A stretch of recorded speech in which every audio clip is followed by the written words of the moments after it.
Dr. Steve Green is a medical doctor who has a heart for the West African nation of Ghana. It's awesome. He is the founder and president of Hope for Ghana, and he is making a huge impact. Dr. Green, welcome to Real Life. It's an honor to be here. Such a blessing to have the chance to share the story at Cornerstone. I mean, it's not casual because we actually really know you, and we really love what you're doing in Ghana. I know our church is involved in helping, and where did it begin? Where did this passion begin? So let me tell you, I got the chance to go to Ghana 33 years ago as a young medical student.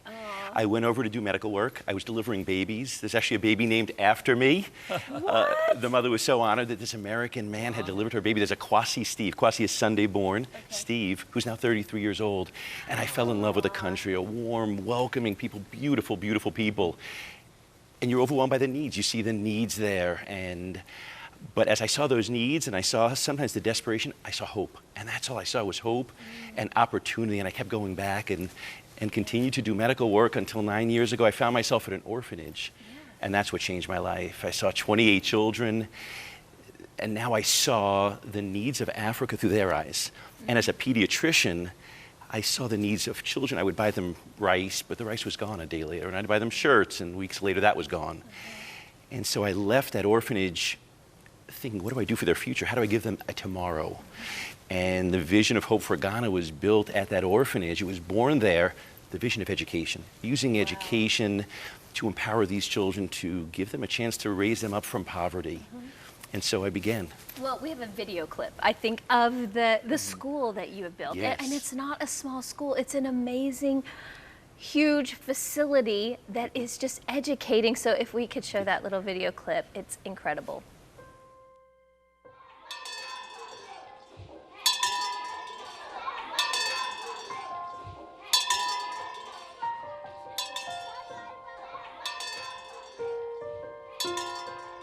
Today, I'm overwhelmed to be standing in front of Mason's School of Hope, Hope for Ghana's first school. I came to this land nearly 33 years ago, fell in love with a warm, welcoming people. I went to an orphanage 8 years ago, and 28 children changed my life, and I understood that if I was going to help these children, I needed to do something for their future, give them a tomorrow. And so the vision of Hope for Ghana was born at that orphanage. The late, great South African President Nelson Mandela said it best: education is the greatest weapon we can use to change the world. And so I will leave behind a library and a computer lab to this great school. The next doctor is in this village, maybe the next president of Ghana. That's what Hope for Ghana is about. It's about people sharing a vision. People in America, in Europe, in Ghana, coming together to educate our children. That is so beautiful, Steve. Just the look on the children's face, how they're gathered around the books, gathered around the computers. Yes. And you know, children many times are not thrilled to be in school, but here they're thrilled to be able to have that opportunity to learn. It's amazing, the hunger for learning, the hunger for opportunity in Ghana is overwhelming, and the joy that I saw, as you said, the joy in their faces, the joy in the community, that now their children will be educated. Many children don't go to school because to get to the nearest school, maybe they have to walk miles. So what mother's going to send their 4-year-old, 5-year-old, 6-year-old on the roadside, down the roadside miles? They won't. So some of those kids don't get educated till age 8, 9, or 10. Now I've built a school in Gakpo-Kope, and I'm building a second school in the village of Pevenu. These children will go to school at 2 and 3, like a preschool, and above. They're getting 7, 8 more years of education. I love the connection that you made with your career passion. Is you're a pediatrician. Yes. And so you love taking care of children. Absolutely. But then God used that as a ministry outsource to help reach and help his kids. Absolutely. And some people never make that connection, that maybe my career passion I could actually use in sort of a ministry way. Absolutely. Before, my life was in Pittsburgh helping children, watching the development of children from infancy until I set them free at college age. And now I get to watch these children in Ghana and providing them opportunities. They're going to change their life, transforming communities, bringing jobs in villages. I hire all Ghanaian workers. These are Ghanaian people. All the donations that go to Ghana through me are in the hands of my workers, paying for their workmanship. So they're being able to pay for their kids' school fees. They're putting food on their table because of our donations. It was changing communities, changing children, changing families. So the building that we saw, it has school rooms there, and it has like an administrative area, and then it has the library, which is kind of the focal point, isn't it? Exactly. So it has, it has boys and girls rooms, toilets, and that's rare for Ghana.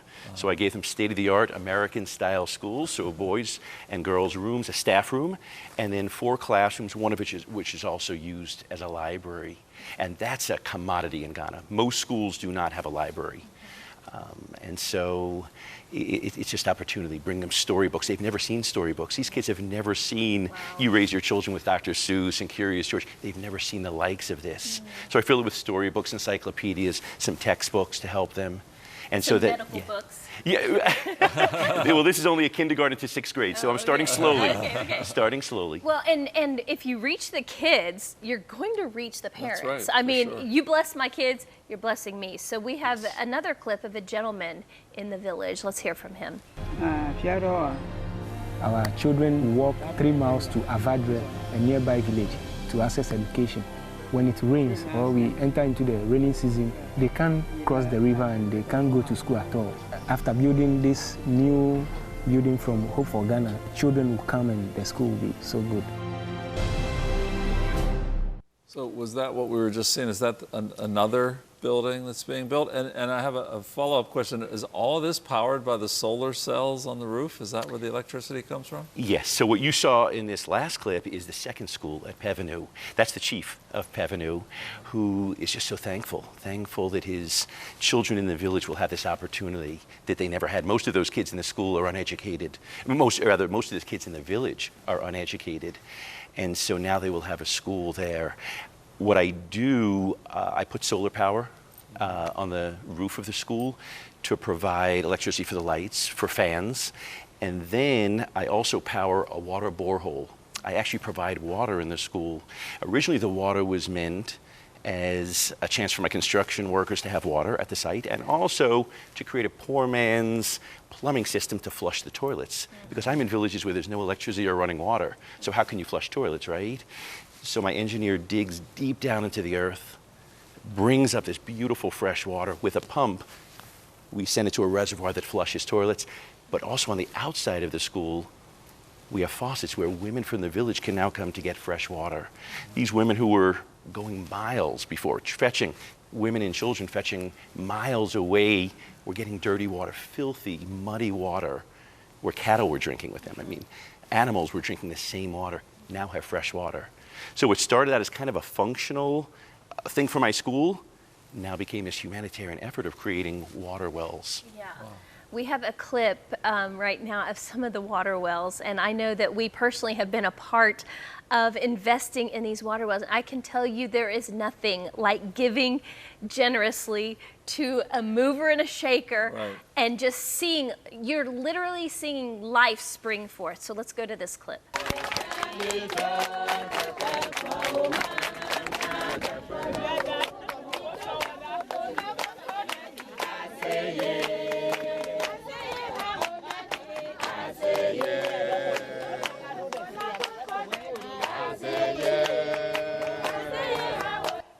Get your cup and get your bucket and come to the water, right? They were lined up.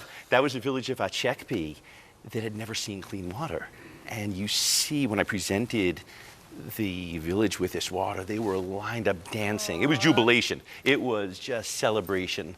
They have clean water. I mean, imagine the chance to reduce waterborne disease. Imagine certainly the gratification as a doctor to see that children and women and men won't be drinking muddy water. Mm-hmm. In 2019, it's almost unfathomable, right? That much of the world is drinking water like that. What it's unfathomable. And as a doctor, you have to be looking at the water thinking, what is this doing to the children? What is this doing to the future? What kind of parasites and diseases are born in this water? I mean, I take my dog bowl and I go over to the refrigerator and I put water in for Samson. Right. Right, You know what I'm right, saying? right, right. And just to even imagine that, like you said, in 2019. It's unfathomable, right? Yeah. And so you reduce waterborne disease. You're giving them fresh water to drink and cook with, wash their clothes with, bathe with. Wow. And you're reducing the amount of time that women and children have to spend hours each day going to fetch that water. Now they could be more productive. Children can be in school. They could be in the school that I'm building, right? Women could be doing more productive thing, earning so that they can pay for their kids' food and school fees, all of those things. Okay, why aren't the men going to get the water? I'm So- just Well, saying. you know, what? Women Yes. make stuff happen. That's why we need water. Let's go get Yes, the and those water. pots are heavy. Those pots, they look imagine with heavy. all the water filled, and they drip. Wow. They drip like nothing. Nothing goes out of that pan. It is beautiful. Men are doing Yes. the man things. No, they're You know, doing. They are. They're out at work, or say that they say they're out at work, right? Yeah, right. Okay, we'll just. Well, Yes. what's the future hold? What's your vision moving forward? I mean, God's done some great things through you already. What's next? The future of Hope for Ghana is bright. Tom, thanks for asking, and Amy, thank you for letting me be here to share this beautiful story. I feel like I'm blessed to be the storyteller. The story's theirs. The story's in Ghana, but I get to be the storyteller, and I want to build schools every year. I'd love to build another school every single year. There is such great need. I'd love to build thousands of boreholes. Grace Life Church has been amazing. Other churches, individuals have been donors. So I'd love to build thousands of these. There is such great need, and we can do one at a time. I go twice a year to Ghana. I manage all the projects, and with everybody's help around the world, Hope for Ghana is ready to build. I love how God put Ghana on your heart, Yes. and 100% of the proceeds go to amazing. Ghana. It's amazing. This is as grassroots a charity as you can imagine. I manage everything over there, and literally 100% of the proceeds go to Ghana. I pay my own airfare, I pay for my own housing, 100%. And the most beautiful part of that is that all of that money is in the hands of the Ghanaians. I don't bring my books and workers from America. I buy the books there. When I bring computers, and I buy the computers in Ghana. And all of the donations pay for the workmanship. Like I said, of my team, I have an amazing, faithful, loyal team. And they get jobs. Otherwise, they wouldn't have work. A lot of these masons that I hire and electricians, they wouldn't have work. Wow. But when I come, they have steady work, and now they can pay, they can provide for their families. Thank you, Dr. Green, Thank for you what so you're much. doing in Ghana and what you're doing for the Lord and all of the needs that you're helping meet. That you're inspirational in every way. That's right. So good. May God inspire you to do something amazing for Him too.